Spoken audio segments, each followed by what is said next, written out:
Welcome back. This is the second half of your newspaper review on K24 this morning. We're looking at the big stories that are making headlines across your dailies and getting analysis on those headlines as well. In studio, Gabriel Muthuma, Oliver Karori. Getting us from Machakos via Skype is Mili Luanga as well. Let me get in on this conversation even as we started right off the bat, because this half we're talking about the political dimensions right now, the dynamics in play. The Standard calling the DP, Dr. William Ruto, a spectator. That's what they're saying. He has a big office, no power. For months, he dismissed reports that he was a stranger in government. But now, DP Ruto generously shares frustrations on social media and at tea parties at his residence. Millie, do you believe that we have a number two who is a number two in principle, but in the power dynamics doesn't have that? Well, he is in government. He's still sitting in that office, and he's still enjoying some perks. And I say he's enjoying some perks. Why? Because he's hosting people every day, launching things, still having the same prayer groups. We stopped him from going to distribute monies in Arambes in church, but he's still having elders sitting there. So he may not be able to have the clout as he claims, but he is in office. And whether he has clout or not is something that we will only discuss, I think, once it comes closer to the elections or not, because he's still sitting there in office.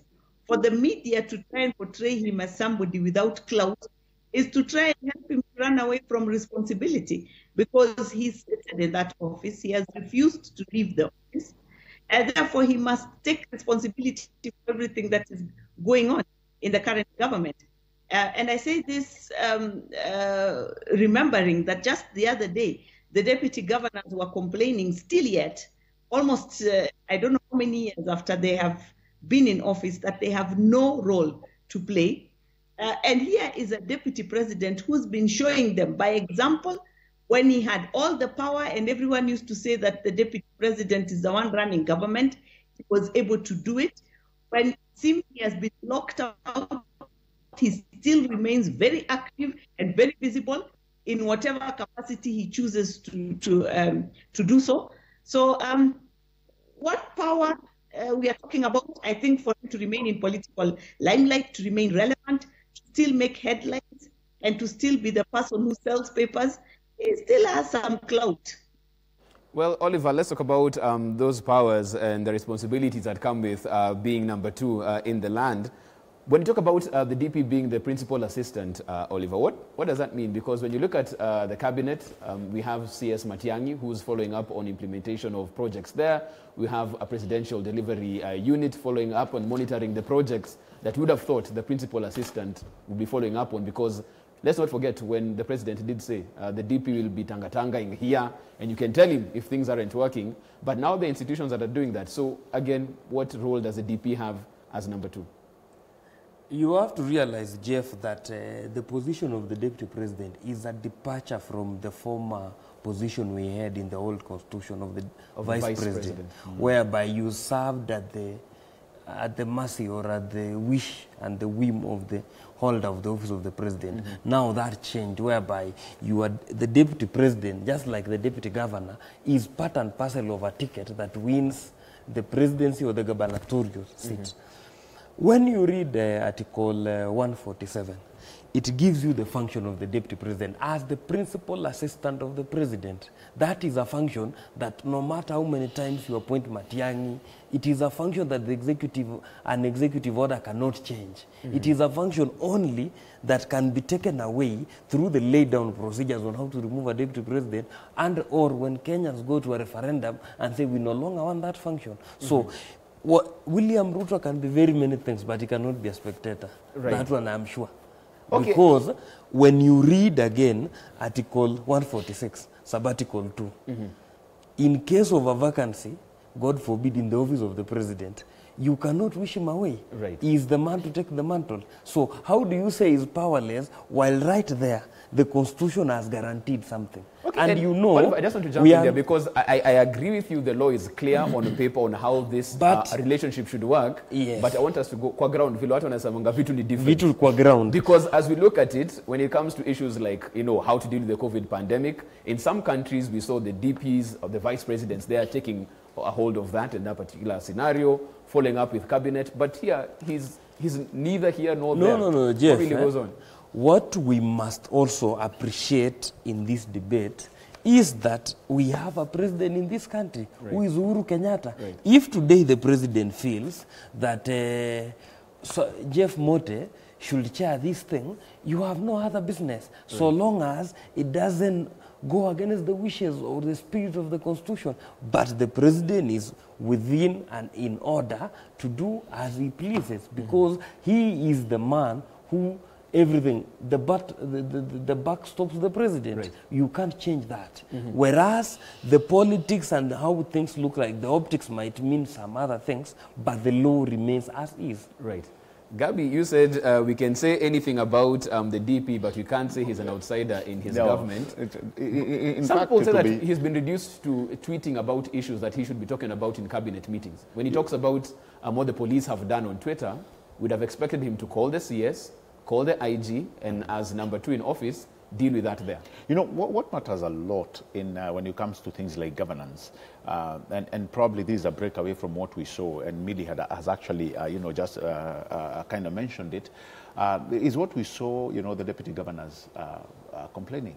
And it is true, and I could feel when the deputy governor for Nyeri, Caroline Karogo, when she was saying that they make a lot of money, they have a lot of parks, but they have no constitutional, more of what you call a constitutional mandate. They have no role, constitutional role whatsoever. And so she was asking if they can sit down, with the COG and actually put something through both houses to ensure that deputy governors, they have a role. The breakaway that we have, and what Wakili tried saying earlier, if you compare apples to apples, this is the first time we have a deputy president. And unlike the past, where the deputy president was actually an appointee of the president, this one is very different because he is elected by the people. And if you look, they are the only 2 people who swear during the inauguration.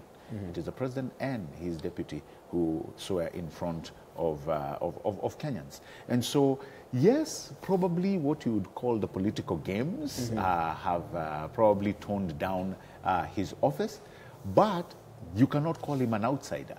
He is in government just the same way he was in 2013. And that could actually be, again, given momentum by the very fact of some of the things that Millie said. Yes, COVID has brought with it some challenges. He's not probably able to go around as he used to. But yeah, if you go to his current office, there are things that are happening, we are reading, back to back. But then again, if even in our local print media, you can see that, he's always there. Right. So the issue of him being an outsider, it depends on who is saying it. Right. If you're going to listen to somebody who is really so tuned with the politics of our time, he will tell you, yes, there is some element of disconnection within Jubilee. If you talk to somebody who is in opposition, like what I saw Honorable Junet Mohammed saying, that he's been reduced to just having a big office with, everybody will have their own little interpretation. But the law is very clear. He holds office constitutionally. And that is what I think many of our people who are probably watching this broadcast should know, that constitutional office can only be taken away by Wanjiko, me and you. Okay. It is not an individual. Millie, I want us to focus on just 1 second. Let me get to Millie, and then I'll come to you, Oliver, on this one. Because, Millie, let's talk about what he is actually saying, the DP himself. And this is a quote. It was a tweet that I was referencing to earlier. The abuse of police and criminal justice to bully citizens, threaten and intimidate leaders, and now blackmail Senate is wrong, very wrong. It's not the reason millions woke up early to vote for us. If you saw some of the reactions once he put that Twitter message up, it was that any citizen could actually tweet what he tweeted. The difference between you and I, Millie, is that for him, he can actually have a sit down with the CS and the IG of police and make sure that doesn't happen again, because the millions of Kenyans woke up to vote for President Uhuru Kenyatta and the DP as well. it can't end at a tweet. And that's why some people are saying, yes, he has the office. Yes, the law says he's a principal assistant. But when you look at it realistically, he'll be Twitter in chief, so to speak. And he's excellent in tactics when it comes to remaining politically relevant. So if he still wanted to remain politically relevant and sort out Kenyans' problems, he could have done more. He could have done more. He would have summoned these people, caused hell about it. He would have talked in a different manner. We would have seen him invading certain offices and talking and taking some action. That is the Ruto we know. That is the Ruto that we have seen in leadership for years that have gone by. So the DP cannot play politics when it suits him and only to progress his political presence and political career, but forget to play the politics to better the lives of Kenyans so that we will still continue to vote for him come 2022. Okay, let me bring it back to studio. Oliver, you had rejoined on this particular discussion. I was telling you, Jeff, the simple reason that we're having this discussion tells you that William Ruto is not a pushover. It is not on a day-to-day that we'll see a politician occupying at least one of the 4 leading newspapers on the front page. It tells you something. And two, Jeff, every day when you open our newspaper, you will see that there is something happening at his office. If today, I want you to compare what William Ruto is today and what Kalonzo Musyoka was as a vice president. When you compare the two, or compare what he is today and what Raila Odinga as a prime minister was. And the other thing maybe, so that we can get the point clear, is this. We will always remember where William Ruto was, but it is very difficult for us to remember who he succeeded from. Ask yourself, who is the minister he succeeded in the Ministry of Agriculture? We will always remember him as the Minister of Agriculture. Who did he succeed in the Ministry of Higher Education? Right. Why? Because of performance. Okay, so as we wait and see how this record will be written in terms of his performance as principal assistant, the Daily Nation is fast forwarding it to 2022, and that particular ticket pairing right there. Ruto ready for poll, but who will he partner with? As they say, he's keen to ensure his first stab at presidency is successful, and they're looking at some of the candidates who might be on the ticket with him come 2022. Waiguru, Mudavadi, Jumwa have been touted as running mates.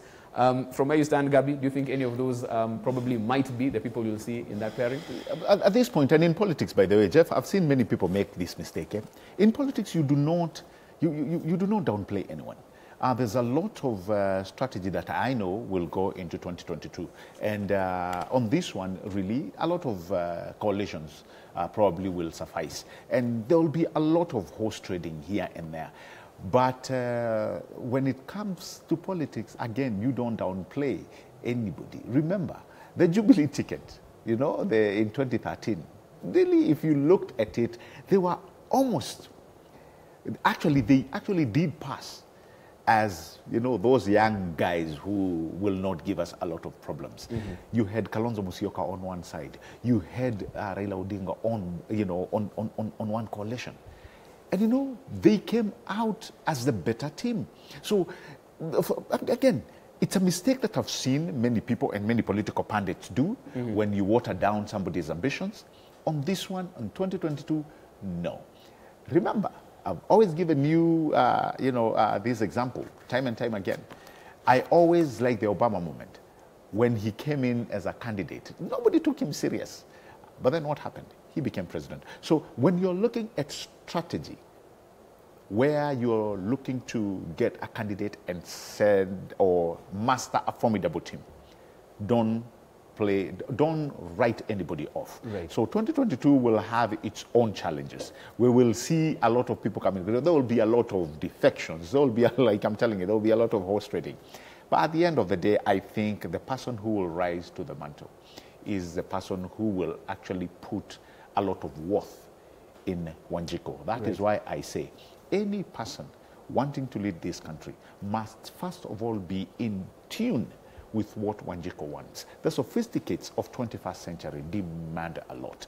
And You know, it is a big space where we are going. We have actually been introduced to new challenges that have come with COVID-19. So moving forward, Jeff, it will not be business as usual. We must sit down and table ourselves to understand what works better. How must we build on better? More schools, more healthcare facilities. What must we do to ensure that there is a job for our young people who are coming out of our academic institutions? So you're talking about a plethora of so many things that must be put right. And 2022, I think it will open that arena where we must go for the best. Right.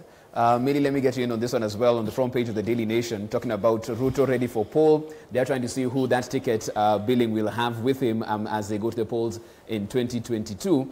As it stands right now, as they say, they're looking for somebody with a large political constituency. We've seen stories about allegations that the DP already has his campaign team together working towards 2022. What do you think they'll be looking for? Just another tyranny of numbers type of candidature where they can get a large constituency politically, and that's all they need to be home and dry in 2022. What factors do you think are going on within this particular campaign team as they chart the way forward for 2022? In fact, I think this is why a good number of the Tanga team changed tact and were supporting the BBI amendments at one point towards the end, because you can see the deputy president stands now will need a strong team. He'll need to come in with strong numbers because at one point he was the undisputed king of the Rift Valley. Right now, that may not be the case. He'll need to get somebody who will bring in the Mount Kenya region. He'll need to bring someone who will bring in the coastal region. If you remember the dream teams that we had in 2 or 3 and in other years, when we would have the Pentagon and such other faces being presented as the face that is going to save the executive arm in this country, he would need something more like that, more than any other candidate, currently speaking, looking at where the politics of the day has placed him.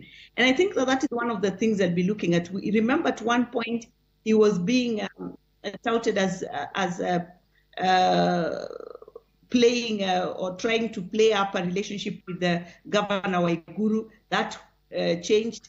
We know that for some time it was being said that they were having talks with Musalia Mudavadi. That is in and out. If there's any watermelon situation that I've seen in the country of it, that is one clear one. We know that he has had talks with other people. There's one time he was really, really camping in the coastal region until the wars of his house being locked up and so many other things started happening. So he really does need to have a strong team up there. And I think this is one of the things that the team working in the Secretariat will be looking at, so that they can bring in strong people from different areas that will show that he has a good percentage of the regions with him. Oliver, let me bring it back to you, because even as they decide who's going to be his running mate, they will need a vehicle for that in terms of a political party. When you look at the ruling party right now, of which he is number 2 deputy leader right there, lots of friction, a big rift has been seen there. I think multiple rifts, if we look at it at this particular point in time. How does this play out? Because there's talk of, there was a promise that was made, 10 years for me, 10 years for him, but that also was the source of all of this friction. Do you think he still goes ahead and uses Jubilee as the party to deliver what he'll want to do in 2022? First of all, Jeff, I will sum the whole newspaper categorization of William Ruto in most of the things as yawning journalism. Mm-hmm. Why do I call it yawning journalism? It is for the simple fact that every time when the nation is faced with something serious, scandals and what have you, we pivot back to William Ruto as a distraction. Mm-hmm. Remember when we started discussing COVID and the COVID millionaires, or are they billionaires? We went, somebody brought Weston as a front page. Mm-hmm.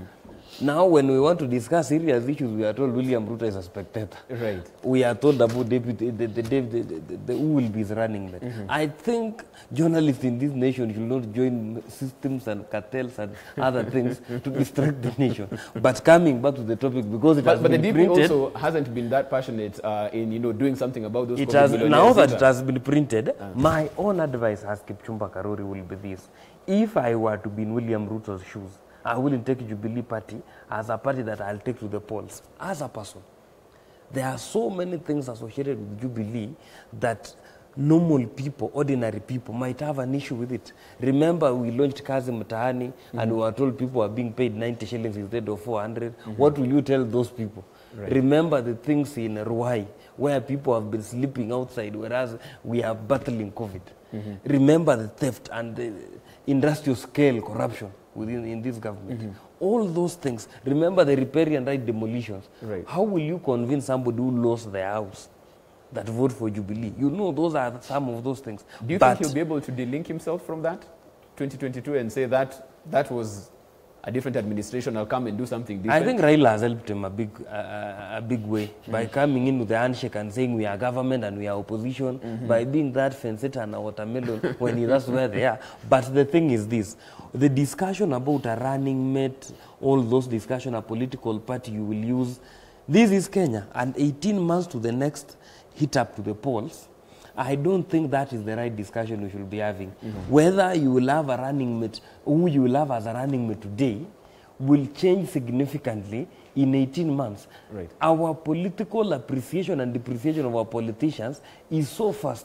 It is even faster than Bitcoins appreciate and depreciate. So how can you lock it now and say so and so will be this? It can't happen. And for a simple reason, because our politics is not locked on ideology. Our politics is hinged towards tribe and other very fickle things that easily evaporate. Ask yourself and look at the political setup of a party like the Democratic Party in the US. Do you know that we have had consistent people for the last 10 years? You could tell that after Obama, so and so can be the next candidate. Look at the Republicans on the other side. Apart from the disruptive Trump, the rest are still constant. In Democrats, we still have a Kina Reid, Kina Bloomberg are there. We have had this guy who comes and goes, the senator who did not make it to the race of the president. Sanders, Bernie. All these people have been there. So that is the problem with our political parties. In between, look at what is happening and what will happen in the lead up to the coming 3 weeks. We had this discussion on revenue allocation. Political positions will shift. That is why our politicians are the last people I trust. Okay. After the wind. What I want us to do is, because again of time, we have a minute to go on this one. Parting shots really quickly, even as we wind up this particular conversation. We have some feedback we need to take as well. Let me start with Millie as I get her in on this one. 10 seconds, just like we started the show, Millie. What's your parting shot even as we wind up today's conversation? We have a big problem with people who protect our money in this country. At one point, Eurobond was lost, then suddenly we're told it was not lost, and then it remains up in the air, and yet it's an issue. COVID monies was lost. Now we are being told again it is not lost, and I'm sure as we head forward, it will remain up in the air. The people who are protecting our monies were supposed to ensure that we use our money in a certain manner in this country. There's a big question around them. And I think that is something that we need to rein in as a nation. Okay, thank you so much for that, Millie. Let me bring it to studio very quickly. Gabby, what's your parting shot this morning? Well, quite quickly, I think we have, like Millie said, we have problems, but I believe it can get better. And when I said I believe it can get better in everything. Today we are being introduced to a situation whereby we are told that we do not have the testing kits anymore in our public hospitals. That should not be happening when our numbers are starting to rise in COVID. So I think we need to have this situation quite taken care of. We need to know where we move forward from here. The numbers may grow as we take care of ourselves, as we continue to sanitize, as we need to follow the protocols of COVID-19. Okay. We are reminded more than anything, we must be our brother's keeper. Okay. Oliver, very quickly, your 10 seconds. What's your parting shot today? I think we need to have a discussion back to how we safeguard our democratic space. And we must also have this discussion with the knowledge and in the mind, in the back of our mind, knowing that the democratic space we enjoy today, Jeff Mote, is or has been ushered in by people who died. It is full of blood and everything. So it is incumbent upon us who are living now to protect it with all that we have. because allowing it to be clawed back and getting it will be something else. And then again, I think we must held responsible anybody trying to cloud that space, be it the Inspector General, be it the senators, by trying to kick out the media. We must guard our space. Okay, that's what we leave it as far as that's concerned. We have some feedback very quickly. Let's have that up on screen. There we go. DP is reaping what he personally sowed. Remember, in the laws of power, law number 1 states, never outshine the master. Ruto openly undermined his boss. All and sundry in Kenya know that, Jeff. Okay. So it's all about laws of power right there. This thing you're saying, Ruto is nowhere to be seen in government, is a total lie. Ruto is just applying the principle of powers that you should never outshine your master. Actually, I'm in the presidential security details, and I can tell you there is a lot of meetings happening between Ruto and the president that Omanga or Karori or you, Jeff, know about. Okay, I see. Jeff, can you please ask Alwanga to compare what His Excellency William Ruto and his supporters have done to the Kenyan people and what other stingy leaders are doing? Ruto is working to satisfy people's needs, not his political needs. Another one, DP Ruto's role in the government is to follow his boss, Uhuru. No one will be his partner unless he changed. Okay. Is there another one that we have? Okay. That's why you wrap up our newspaper review this morning. I can see very passionate people concerning that particular last story. Indeed, Gabriel Muthuma, thank you so much for your time. Oliver Karori, thank you for your time as well. Joining us via Skype from Machakos, Millie Luanga as well. Thank you so much for your time being on the show. Don't forget, you can get yourself a copy of your PD to your phone. It's only 10 shillings, and it's brought to you by the People Daily and Safaricom. The number that you need, *550*4#. Once again, it's *550*4#. Download it and get a copy of your People Daily. Take a break. We are back on the other side. We get interactive. Good morning.